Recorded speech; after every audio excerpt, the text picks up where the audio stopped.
warahmatullahi wabarakatuh. Waalaikumsalam warahmatullahi wabarakatuh.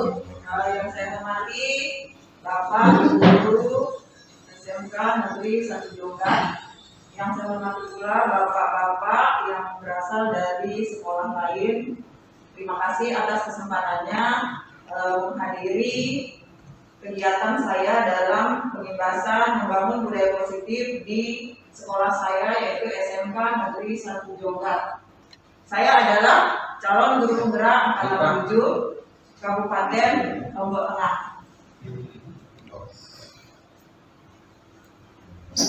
Selamat datang bapak-bapak, ibu-ibu, bapak-bapak, ibu guru hebat. Mari belajar bersama, saling mendukung dan berkolaborasi demi terwujudnya budaya positif di sekolah tercinta kita ini. Kegiatan saya pada siang hari ini yaitu untuk mengerjakan tugas wajib yang harus dikumpulkan, yaitu aksi nyata modul 1.4 tentang budaya positif.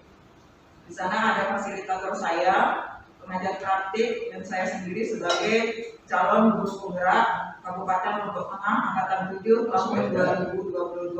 Guru penggerak itu harus bisa bergerak dan menggerakkan. Luar biasa. Sebelum kita mulai, Bapak Ibu, mari kita ice breaking dulu biar suasananya lebih cair ya, jangan ada yang tegang-tegang. Ice breakingnya tapi bukan bergerak-bergerak ya.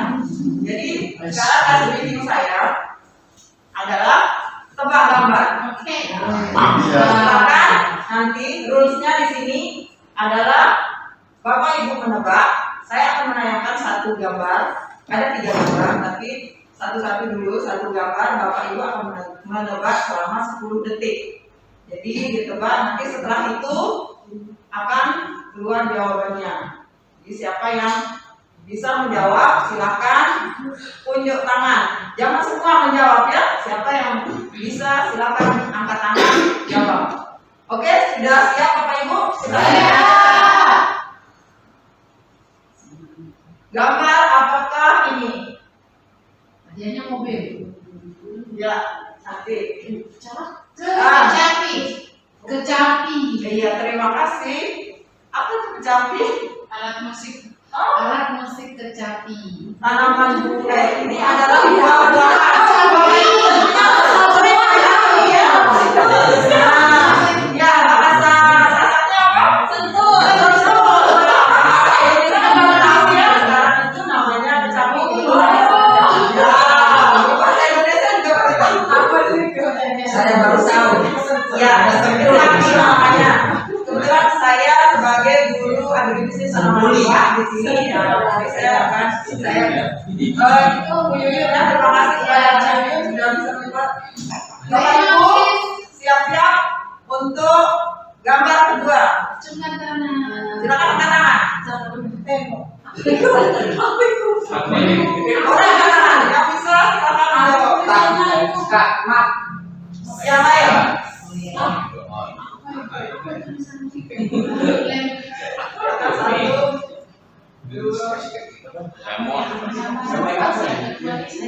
Saya Ya, lampion. Lemon. Buahnya. Melon. Buah. Lemon. Ya, betul. Kita lihat jawabannya. Lemon.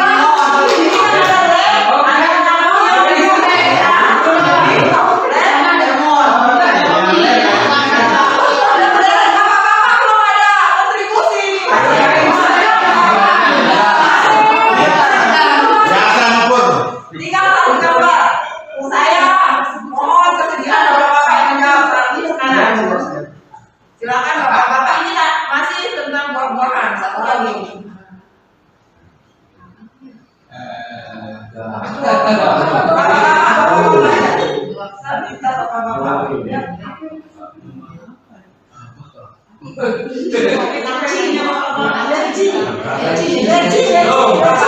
silakan angkat tangan. Bapak-bapak. Ya. Dari sekolah lain.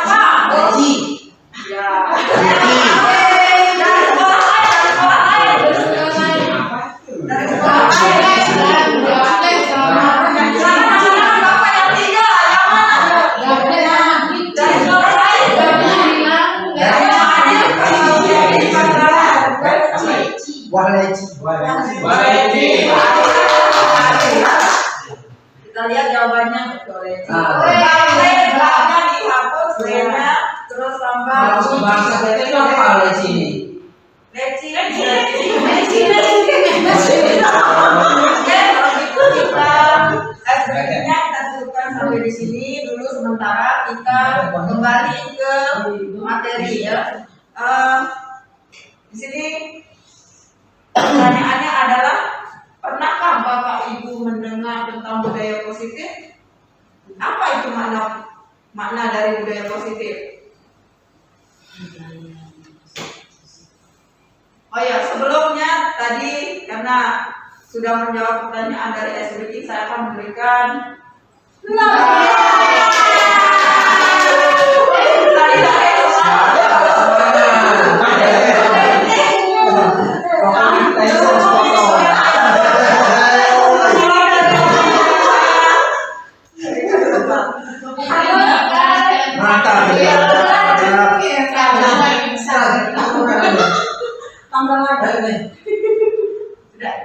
Kita lanjut ke budaya positif. Ada yang pernah mendengar tentang budaya positif? Dan apa contoh dari penerapan budaya positif ini? Kalau tidak ada yang pernah mendengar, baiklah. Budaya positif itu apa? Yang positif. Iya, betul. Yang positif nilai-nilai atau kebiasaan, ya. Kebiasaan yang berpihak kepada peserta didik atau kepada anak, sehingga mereka dapat berkembang menjadi pribadi yang kritis, penuh hormat, berbudi pekerti, dan bertanggung jawab. Jadi kebiasaan-kebiasaan baik ya, atau positif yang dilakukan oleh anak yang berpihak kepada anak. Contoh budaya positif, yang pertama mengucap salam dan bersalaman dengan Bapak Ibu guru sebelum masuk kelas dan saat akan pulang. Nah, ini tentunya sering kita laksanakan. Terus yang kedua itu berdoa sebelum mulai pembelajaran, ini juga sudah dilaksanakan dan ditingkatkan nantinya. Yang terakhir yaitu contoh, bukan terakhir tapi banyak budaya positif yang lain. Ini terakhir dari contoh yang saya bayangkan, bersikap jujur dalam segala tindakan. Jadi kalau tidak ada kejujuran dalam tindakan itu, ya, jadi itu intinya akan negatif semuanya. Jadi karena kebohongan yang satu akan melahirkan kebohongan yang lain ya. Itu yang akan kita tanamkan kepada siswa kita. Jadi tanamkan untuk selalu bersikap jujur sebagai modal dasar mereka ke depan untuk masa depan mereka. Ada 6 konsep utama budaya positif. Di sana ada perubahan paradigma, disiplin positif, motivasi perilaku manusia, keyakinan kelas, kebutuhan dasar manusia, posisi kontrol di sekolah, dan segitiga restitusi.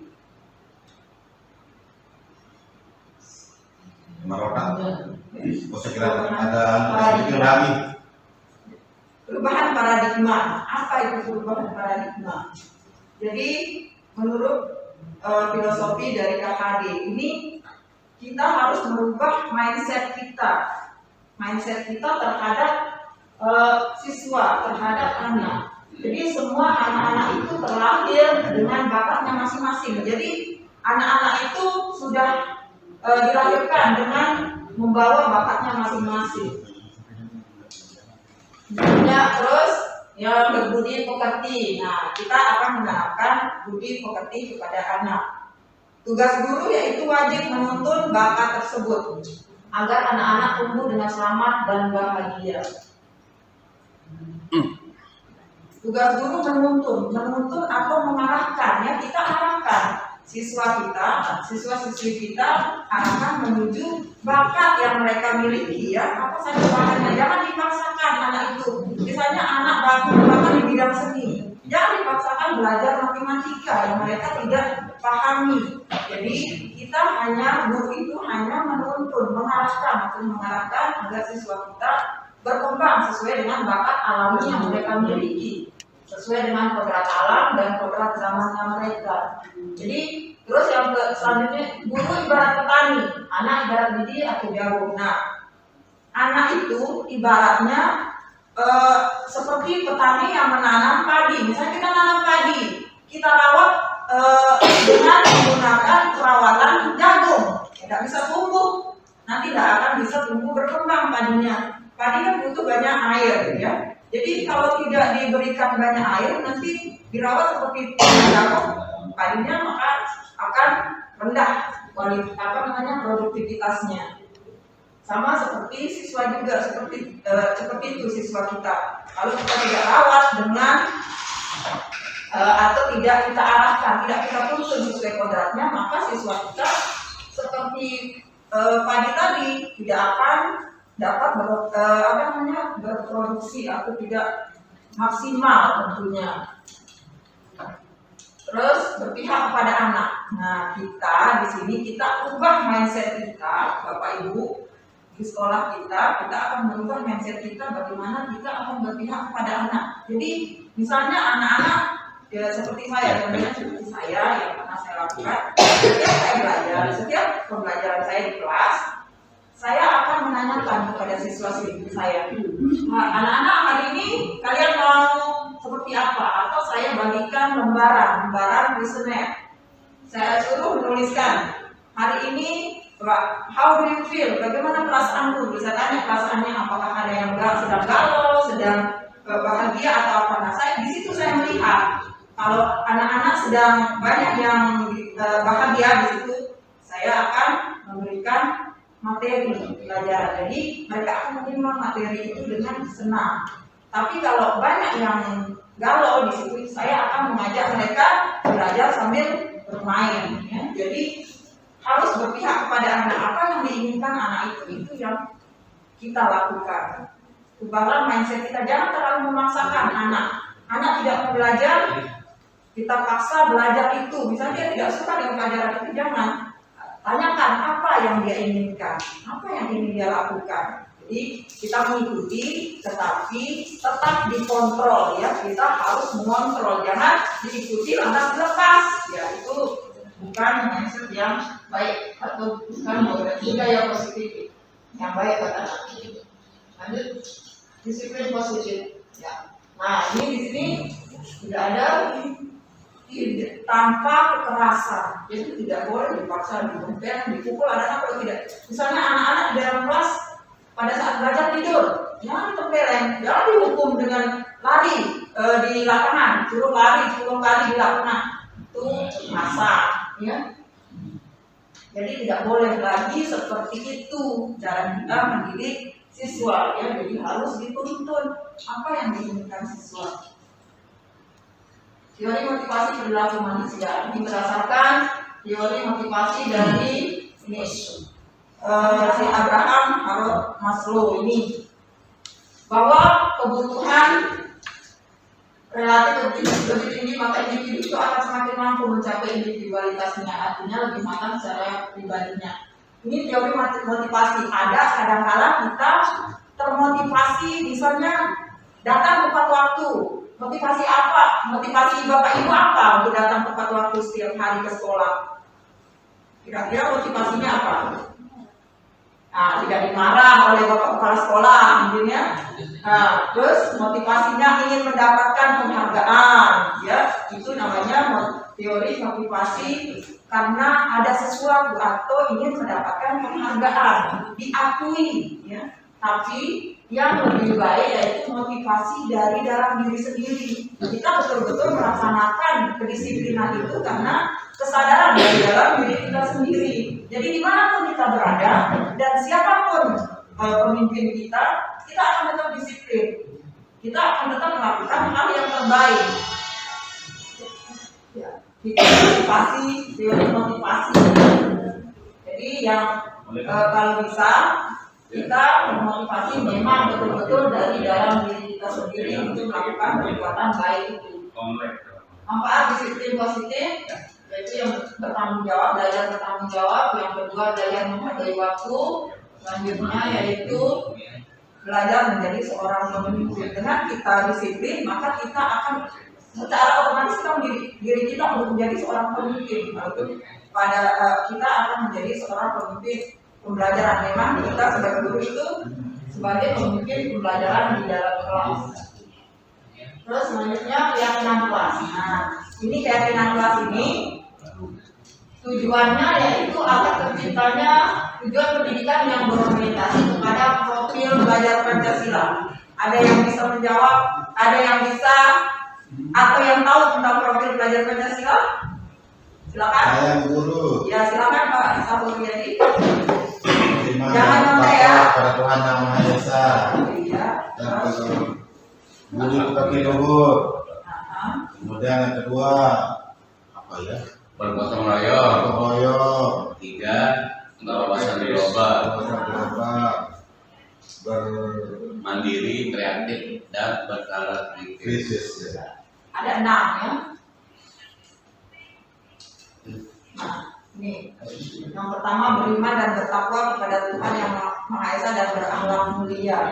Terus berkebinekaan global, mandiri, bernalar kritis, kreatif, dan bergotong royong. Inilah yang harus kita lakukan, kita tanamkan, yang kita buat keyakinan kelas agar tercapai tujuan dari profil belajar Pancasila, agar anak-anak kita kelak memperoleh atau tertanam jiwa profil belajar Pancasila di dalam dirinya.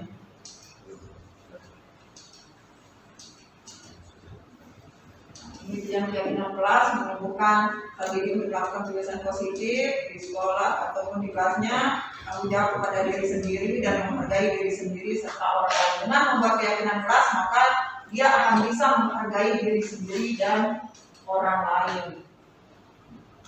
Ada 5 kebutuhan dasar manusia. Yang pertama kebutuhan secara psikologis. Yang kedua yaitu rasa aman, yang ketiga kesenangan, rasa cinta dan kasih sayang. Selanjutnya penghargaan, dan yang terakhir yaitu kebebasan atau aktualisasi diri sendiri. Kebebasan psikologis, rasa aman. Nah, dari kelima kebutuhan dasar manusia ini jika tidak terpenuhi, maka cenderung anak itu akan berperilaku negatif karena tidak terpenuhi kebutuhan dasar. Ini kebutuhan dasar loh. Jadi ini harus terpenuhi dulu, baru bisa mereka akan belajar dengan aman dan nyaman. Jika salah satu tidak terpenuhi, maka cenderung akan melakukan hal-hal yang negatif. Jadi jika kita melihat siswa kita melakukan sesuatu yang negatif, jangan kita langsung menjudge. Dan dia, ini malas, bodoh atau apalah. Jadi kita lihat apa kebutuhan dasar yang tidak terpenuhi dari mereka. Nanti di akhir sesi saya akan bagikan kuesioner ya untuk Bapak Ibu. Nanti kamu boleh melihat kira-kira Bapak Ibu dari Bapak Ibu sendiri kira-kira kebutuhan yang mana yang Bapak Ibu miliki yang tertinggi. Apakah kebutuhan kebebasan, kebutuhan penghargaan, atau rasa cinta, rasa aman, atau psikologisnya kurang? Nah, di sini nanti saya akan membagikan kuesioner. Bapak Ibu bisa menghitung sendiri kebutuhan apa yang paling Bapak Ibu inginkan, yang paling kurang, yang Bapak Ibu akan harapkan. Kalau kebutuhan akan kesenangannya ini yang kurang, jadi perlu kita pergi bersenang-senang ini, ya. Boleh untuk memenuhi 5 kebutuhan dasar ini agar tidak ada kecenderungan negatif. Jadi kalau sudah terpenuhi yang 5 ini, maka terciptalah sikap-sikap yang positif di kehidupan kita sehari-hari. Jadi kalau Bapak Ibu melihat ada guru atau siswa ya yang berperilaku kurang positif, kemungkinan 5 kebutuhan dasarnya masih kurang. Nah, ini secara psikologis ya, sudah saya jelaskan satu-satu tadi.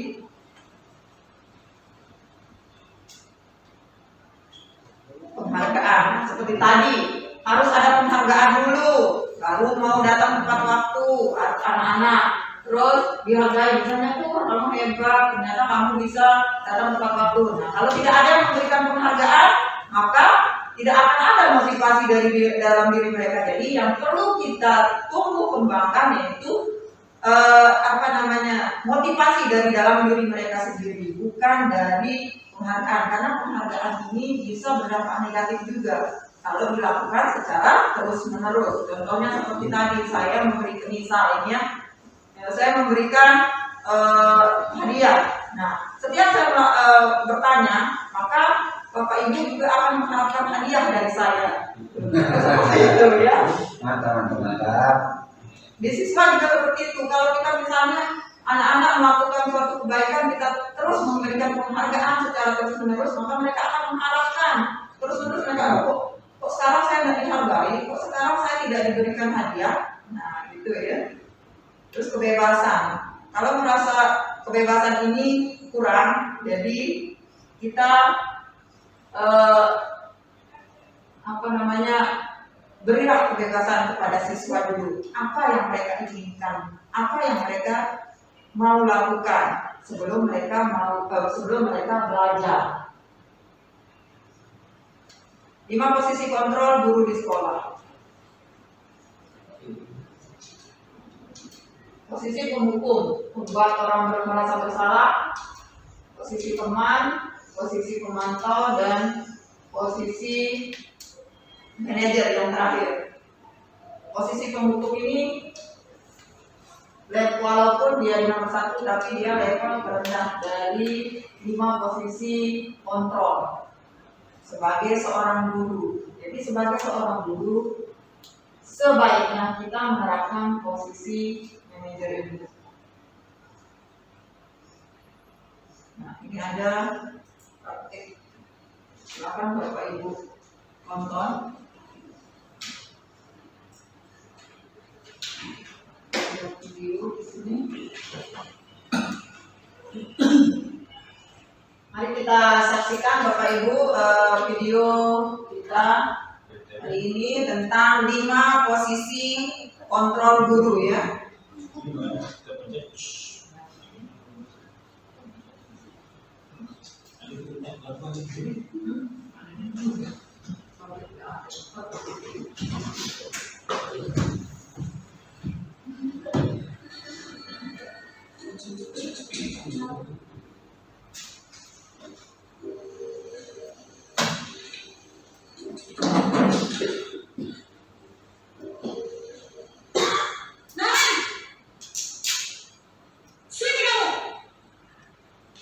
Ini posisi kontrol yang pertama, yaitu posisi penghukum. Guru akan bernada keras ya. Maaf Bu, saya Apa coba? Alasan kamu apa lagi? Kapan sih kamu tidak terlambat? Malas sekali ya kamu jadi anak. saya Dasar pemalas. Gak kapok-kapok sih kamu. Sudah berapa kali terlambat? Sana, kamu keliling lapangan basket 2 kali. kenapa saya harus ke lapangan basket Bu? Kenapa? Kamu melawan ibu. Berani-beraninya jawab. Sudah terlambat, masih berani jawab pula. Sekarang, keliling lapangan basket 5 kali sekalian. Dia kapok. Cepat. Pergi sana ke lapangan basket. Yang kedua, posisi pembuat merasa bersalah. Guru ini kadang kita memposisikan diri juga seperti ini, membuat siswa merasa bersalah terhadap apa yang dia lakukan. Ya sama ya, beda ya. Posisi kontrol. Naren. Kamu kenapa terlambat lagi, nak? Ya Tuhan, Naren. Kamu senang ya bikin ibu susah ya? Lebih halus. Kalau kamu terlambat lagi, nanti itu yang ditegur bapak kepala sekolah, nak. Disangka ibu tidak bisa membina kamu. Gimana ini? Maaf Bu, Gusti Naren. Kamu suka ya kalau ibu ditegur bapak kepala sekolah? Terus, sekarang ibu harus tulis apa ini di buku absen? Ini kamu sudah sering terlambat loh. Ibu harus apa coba? maaf Bu,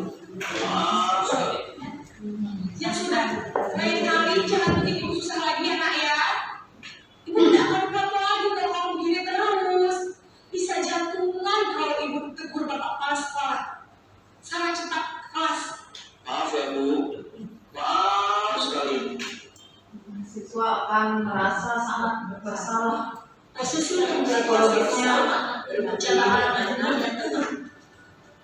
Sekarang posisi teman. Jika seorang guru itu mengambil posisi teman, apa yang akan dilakukan oleh guru? Nah,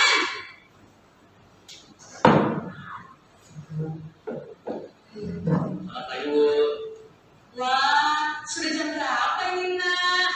Terlambat lagi ya saya. iya Bu, habis ibu saya membangunkan saya Bu. Kamu malah menyalahkan ibu kamu. Kamu bukannya anak yang larinya paling kencang. Kok terlambat sih? Iya Bu, saya memang terlambat bangun tadi. Jadi biar saya lari kencang, tetap biar kencang Bu. Wah, sudah di sana. Nanti lain kali larinya lebih kencang lagi ya. Biar gak terlambat lagi. Bikin seneng ibu. Demi ibu. Bisa kan? Bisa Bu. Ya sudah di sana di kelas. Ibu beresin urusan absen kamu. Kamu ini ada-ada saja. Posisi pemantau atau monitor. Guru itu menempatkan diri sebagai posisi pemantau.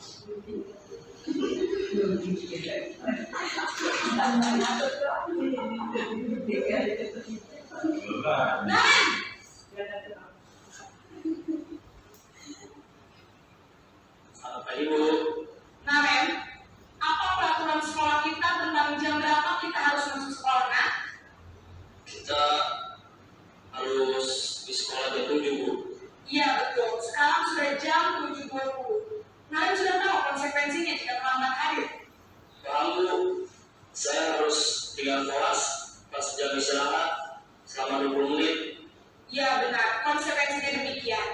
Jadi nanti jam 9.30, pas istirahat, kamu harus tinggal di kelas, kerjakan tugas tambahan untuk ketertinggalan kamu, ya? Baik Bu. Yang terakhir yaitu posisi manajer. Guru menempatkan diri sebagai manajer dalam menghadapi atau pemecahan masalah, pemecahan kasus masalah siswa. Ini siswa yang terlambat. Bapak Ibu, Selamat pagi, Naren. Pak Bu, saya terlambat. Iya, sekolah masuknya jam 7, sekarang sudah jam 7.20. Jadi sekarang bagaimana ini, Naren? Maaf Bu, saya lupa setel alarm saya semalam. Baiklah, menurut kamu, keyakinan sekolah yang mana yang perlu kamu tingkatkan? Menghargai diri sendiri dan orang lain mungkin ya Bu. Setuju. Jadi, apakah Naren meyakini prinsip saling menghormati tersebut? Iya Bu, saya meyakininya. Apakah Naren bersedia memperbaiki masalah keterlambatan ini? Bersedia Bu. Bagaimana kamu akan memperbaiki masalah keterlambatan ini? Saya akan coba untuk tidak lupa menyetel alarm saya Bu. Baik, kalau Naren lupa menyetel alarm di rumah, ada orang yang kira-kira bisa bantu mengingatkan tidak? Ada Bu, kakak saya, Kak Emma. Ada lagi selain Kak Emma? Selain Kak Emma, ada ibu saya. Baik, jadi yang mengingatkan Naren adalah Kak Emma dan ibu kamu ya. Kira-kira akan mulai setel alarm kapan nih, Naren? Setelah pulang sekolah, akan segera saya lakukan. Baik, jadi Naren akan setel alarm untuk bangun besok pagi dan akan diingatkan oleh kakak dan ibunda Naren ya. Ada lagi yang mungkin perlu dilakukan, Naren? Agar tidak terlambat bangun lagi. Tidak ada Bu. Baik, Naren. Terima kasih untuk kerjasama kamu. Sekarang kamu perlu kembali ke kelas untuk belajar. Baik Bu, terima kasih.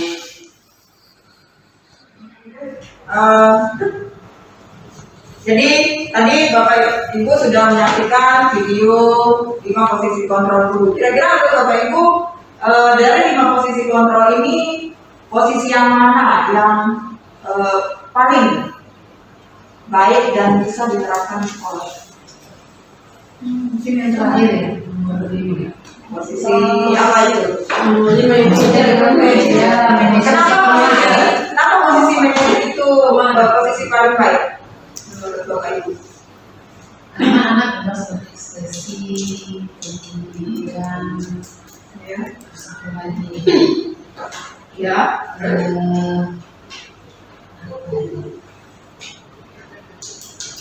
jadi anak juga tidak tertekan, tidak takut, tidak merasakan intimidasi, dia bisa mengeluarkan semua ekspresi unek-unek dan apa yang ada di dirinya dengan sangat bebas, tapi tetap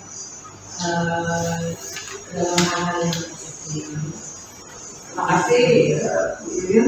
Ya, itu ya. Jadi posisi yang paling baik di sini yaitu posisi manajer. Kita sebagai guru itu menempatkan diri sebagai posisi manajer. Adapun posisi terendah itu yang harus kita hindari sebisa mungkin kita hindari yaitu posisi pemukul ini. Karena dengan posisi pemukul ini akan menyebabkan siswa menjadi memberontak ya di dalam hati. Dia takut lihat gurunya, dia takut, tapi dalam hati dia sangat tersiksa, ngomel ya dalam hati, terus sama teman-temannya pasti diomongin guru ini kok menghukum ya. Jadi dendam, kumpul dendam di dalam hatinya. Biasanya siswa seperti itu karena selalu dihukum. Yang kedua itu membuat orang merasa bersalah.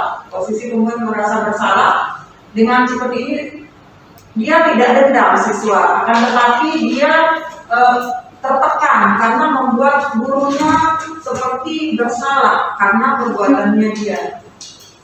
Itu kalau bisa dihindari juga. Yang selanjutnya posisi tengah, ini posisi bagus juga sebenarnya posisi tengah ini karena akan ada hubungan yang terjalin antara guru dan murid. Akan tetapi di negatifnya kalau posisi tengah ini, apabila gurunya tersebut tidak ada, misalnya menggantikan, ya misalnya Bu Marlina ya, dia Bu Marlina memposisikan diri sebagai teman terhadap siswa-siswanya. Pada saat Bu Marlina mengajar, siswanya antusias, senang karena dianggap sebagai teman, dirangkul, mereka merasa senang ya. Akan tetapi pada saat Bu Marlina tidak masuk, misalnya Bu Marlina dan diganti oleh guru piket. Nah, guru piketnya ini tidak bisa menjadi seorang teman. Dia selalu menempatkan diri pada posisi pemukul misal. Jadi maka siswa itu merasa ketergantungan dengan guru tersebut. Mereka hanya mau diajar oleh Bu Marlina saja. Sementara kalau guru yang lain mereka tidak mau karena mereka sudah sangat nyaman dengan posisi guru yang menempatkan diri sebagai teman. Terus selanjutnya yaitu, nah ini contoh dari kata-kata kalau pada posisi teman. Ayo nak bantu bapak sekali bawa buku pakai misalnya. Atau yang tadi ya demi ibu, tolong bantu ibu jangan terlambat lagi ya. Demi ibu, demi bapak. Nah, kalau yang posisi pemantau, ini dia ada konsekuensi bagi anak. Kalau anak tidak atau siswa tidak melakukan tugasnya terlambat, misalnya seperti tadi siswa terlambat, ada konsekuensi. Kira-kira menurut konsekuensinya, kamu kan sudah tahu konsekuensi kalau terlambat akan seperti apa. Nah, ini pemantau, ini di atas manajer, ini pemantau ini. Tapi bedanya kalau pemantau ini ada konsekuensinya, tidak seperti pada posisi manajer. Nah, ini dengan ada data, dia tidak keras seperti posisi sebelumnya atau posisi posisi penghukum. Nah, kalau pada posisi manajer ini mempersilahkan murid atau siswa untuk bertanggung jawab, memberikan solusi terhadap permasalahannya sendiri, membiarkan siswa memberikan solusi terhadap permasalahan yang mereka hadapi sendiri. Jadi siswa merasa tidak terkekang, bebas ya, dan merasa bertanggung jawab, dan karena mereka yang membuat kesepakatan sendiri, jadi mereka akan melakukan apa yang mereka telah sepakati sendiri. Itu di posisi manajer. Kalau ada yang misalnya yang merusak meja, contohnya apa rencana kamu untuk memperbaiki meja yang di sana? Otomatis dia kan yang mencari solusi sendiri. Oh, berarti saya akan memperbaiki meja yang rusak itu, dan sebagainya ya. Dia yang membuat solusi sendiri.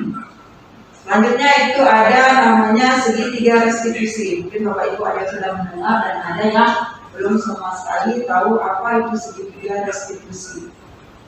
Ini restitusi ini supaya dilakukan untuk membantu siswa memperbaiki diri agar dapat kembali ke kelompoknya dengan karakter yang lebih baik dan kuat. Jadi setelah kita ada masalah di siswa, ini budaya-budaya positif ini bagaimana sebenarnya cara memecahkan permasalahan studi kasus di siswa kita di SMK sebelumnya ini. Jadi kalau ada siswa yang bermasalah, kita akan pecahkan atau kita akan atasi dengan cara segitiga restitusi ini agar mereka dapat kembali ke kelompoknya dengan karakter yang lebih baik dan yang lebih kuat. Ada 3 tahapan segitiga restitusi.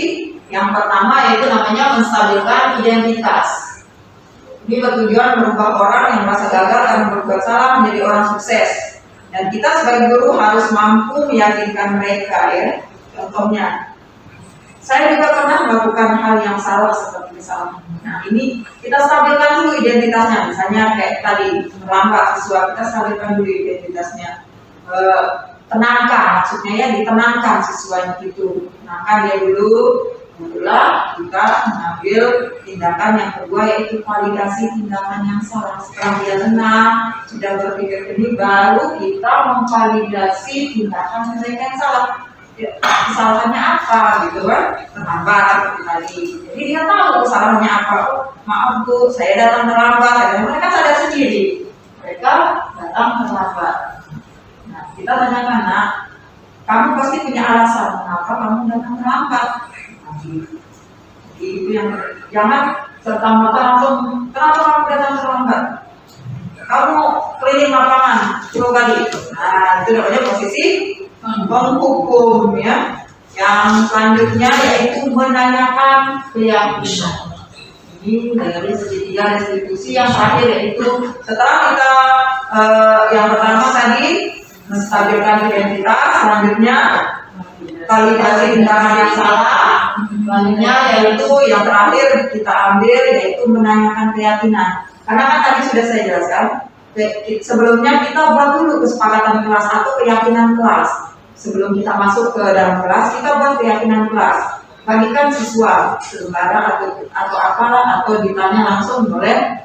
Kira-kira keyakinan kita akan membentuk keyakinan kelas. Hari ini kita membentuk keyakinan kelas.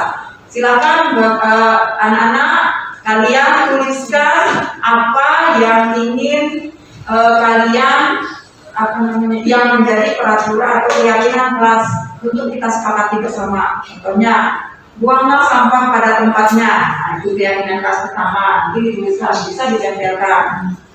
Terus tidak membawa HP.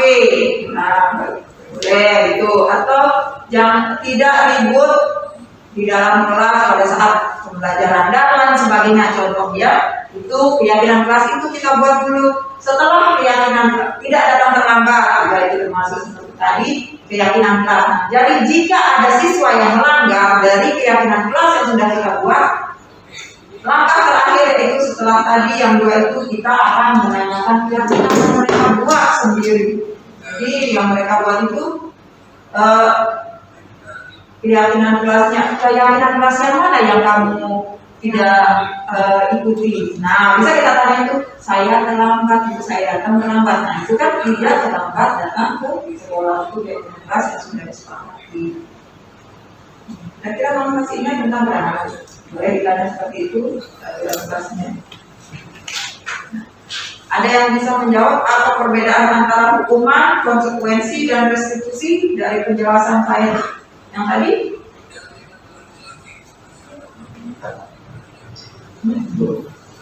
Ya, ini adalah perbedaannya. Kalau hukuman kan yang tadi ya ini membuat orang patuh dan takut membuat kesalahan. Kalau pada hukuman, tapi dia akan merasa dendam, ya, akan tumbuh dendam di dalam hatinya. Ini bedanya. Kalau konsekuensi, akibat dari melakukan tindakan yang tidak sesuai dengan ketentuan agama. Konsekuensi. Kalau hukuman membuat orang patuh dan takut membuat kesalahan. Konsekuensi tindakan yang tidak sesuai dengan ketentuan atau peraturan yang sudah dibuat. Kalau restitusi, memberikan pengarahan kepada orang yang melakukan pelanggaran untuk menyelesaikan masalah. Jadi ini lebih diarahkan untuk mencari solusi dari permasalahan yang dihadapi. Oke, terima kasih. Jadi dari saya ini saja pemaparan tugas pembahasan dari budaya positif yang harus kita terapkan di sekolah kita SMK Negeri 1 Yoga. Silakan bapak-bapak yang bapak boleh bergabung. Sekarang sudah waktunya untuk kita berdiskusi. Silakan bagi ada bapak atau ibu yang bertanya atau memberikan tanggapan dari apa yang sudah saya jelaskan dari tadi, mohon untuk angkat tangan terlebih dahulu. Setelah bertanya atau menanggapi, saya juga akan menanggapi balik dari apa yang bapak ibu tanyakan atau berbagi pengalaman apapun. Silakan. Ada yang lain? Ada. Oh, banyak ya? Banyak. 1, 2, 3, 1, 2, 3. Silakan Pak Ustaz. Baik. Bismillahirrahmanirrahim. Terima kasih atas kesempatan yang diberikan. Manusia memiliki kebutuhan dasar, dan kalau kita mengambil kebutuhan dasar ini sama dengan peserta ini juga kan, antara guru dengan peserta juga sama. Bagaimana cara mengidentifikasi kebutuhan dasar tersebut bagi peserta didik dengan masalah tertentu? Sebab tidak semua persoalan sama yang dihadapi dengan kebutuhan yang dibutuhkan.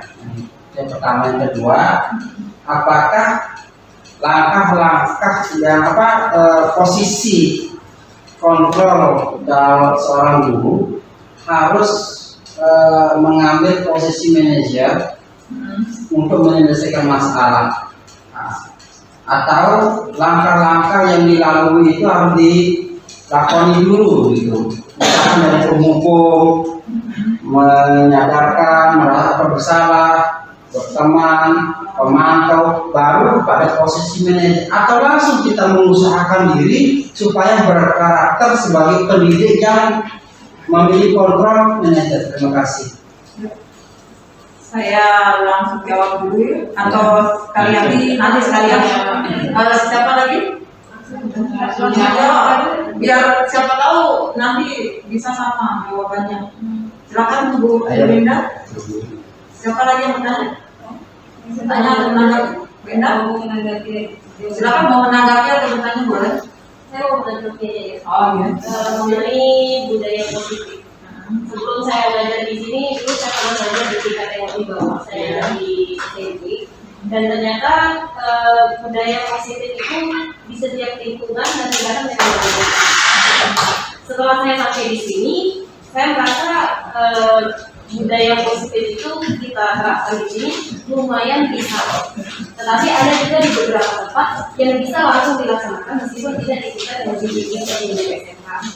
Waktu itu saya ada di SMP dan di MTS, cuman pengalaman saya ternyata budaya positif bisa tercipta dari lingkungan yang positif juga, dan itu sangat-sangat berpengaruh dari background keluarga kok. Karena kadang setiap anak dia kan berbeda.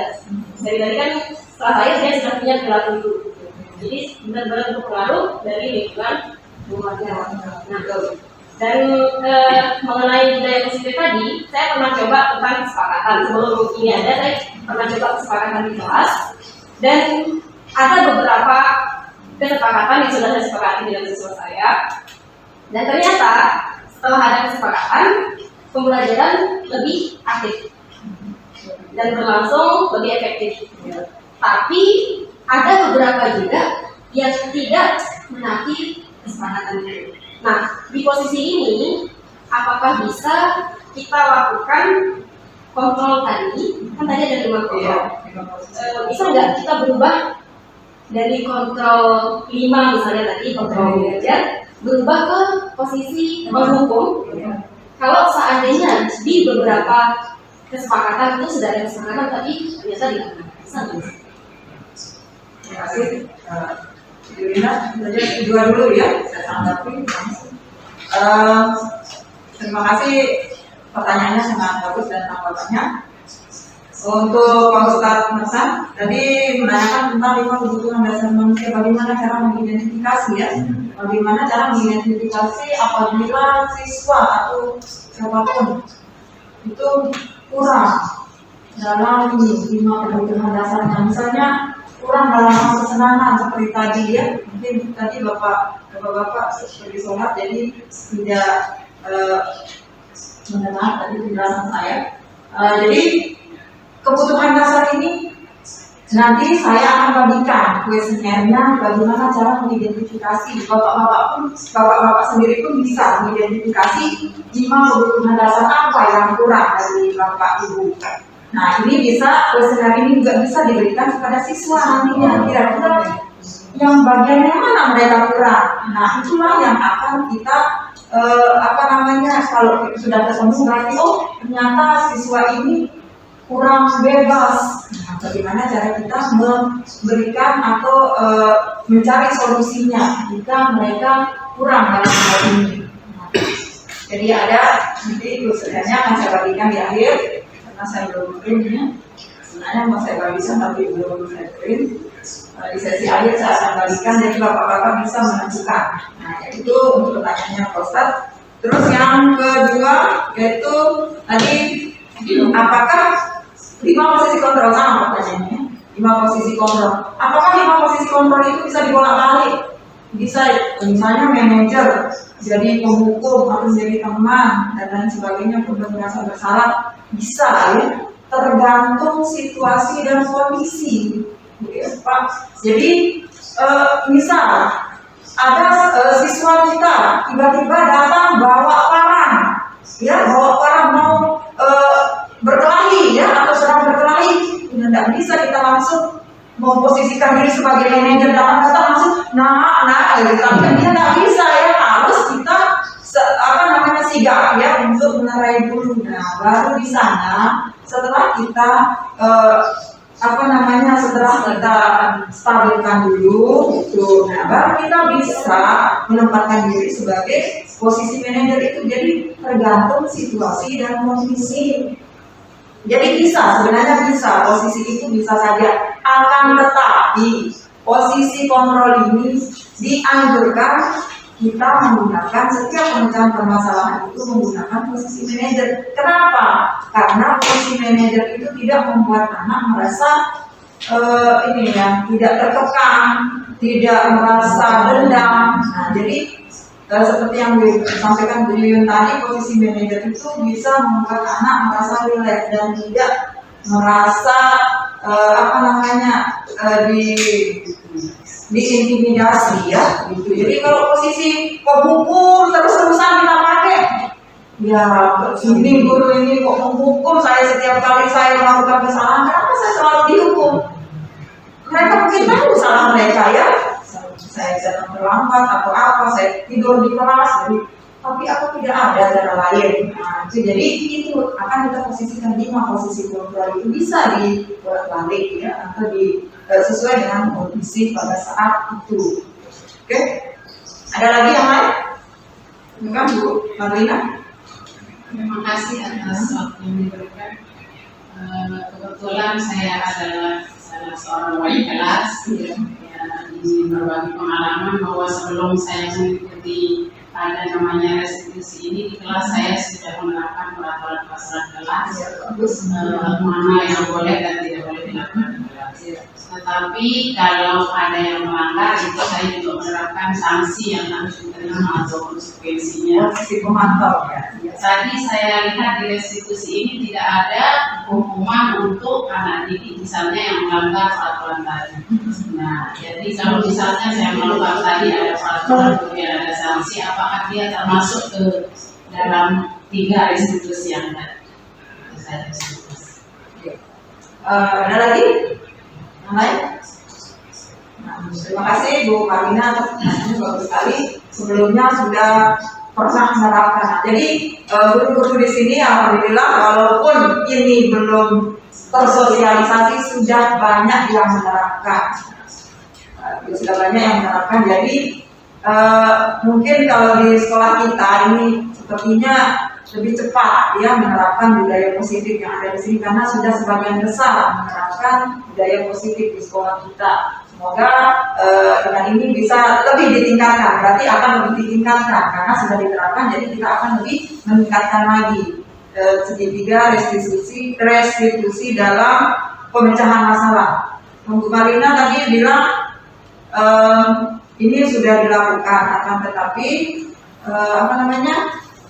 dari sanksi ya, sanksi apakah sanksi tidak ada sanksi di dalam segitiga ini. Nah, kalau masalah sanksi itu kan bisa kita sepakati juga bersama siswa. Kira-kira sanksinya apa kalau kamu melanggar peraturan? Nah itu bisa kita sepakati dengan siswa. Nah, itu Pak, kita mengambil posisi pada posisi pemantau namanya. Jika kita menerapkan sanksi, itu kita sebagai guru menerapkan sebagai posisi pemantau. Tapi kalau pada segitiga menerapkan segitiga restitusi ini posisinya kita mengambil posisi manajer, ya. Manajer itu tidak ada hukuman, tetapi memberikan solusi. Mereka lah yang memberikan solusi sendiri terhadap permasalahan yang mereka miliki. Seperti tadi video yang ditonton itu, dia memberikan solusi. Kenapa datang terlambat? Kira-kira menurut kamu solusi yang tepat untuk permasalahan kamu ini apa? Nah, saya akan datang, saya akan bangun lebih pagi, menyalakan alarm, katanya kan tadi. Kalau alarm tidak berbunyi, kira-kira siapa yang akan membangunkanmu? Ibu saya, kakak saya. Nah, itu dia yang memberikan solusinya sendiri. Kenapa dia bisa memberikan solusinya sendiri? Karena dia sudah sadar, ya, kita tidak memberikan tekanan kepada siswa kita. Jadi dia yang sadar sendiri, kesadaran itu dari dalam diri mereka sendiri, kesadaran intrinsik namanya.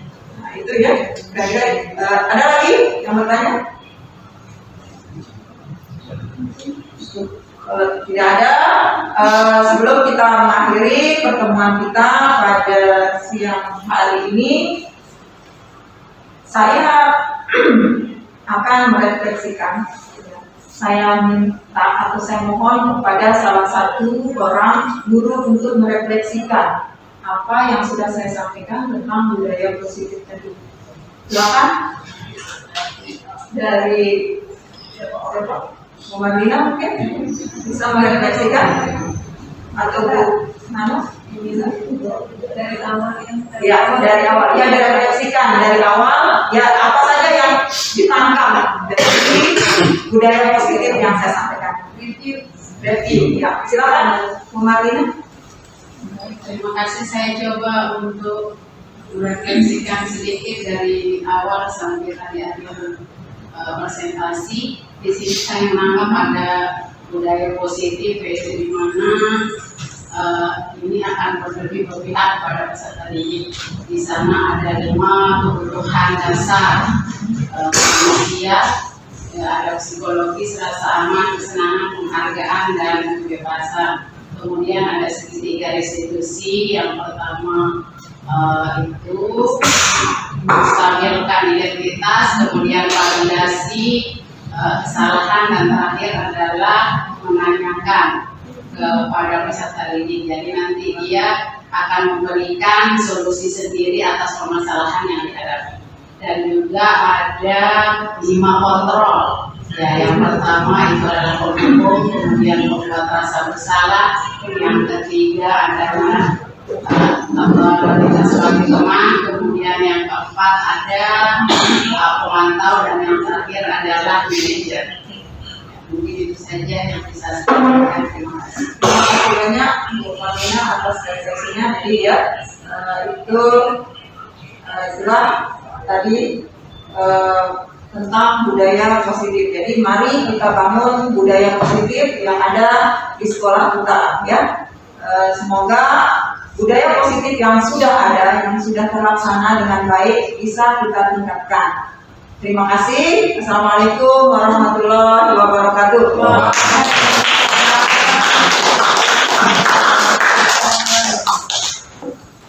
Sudah.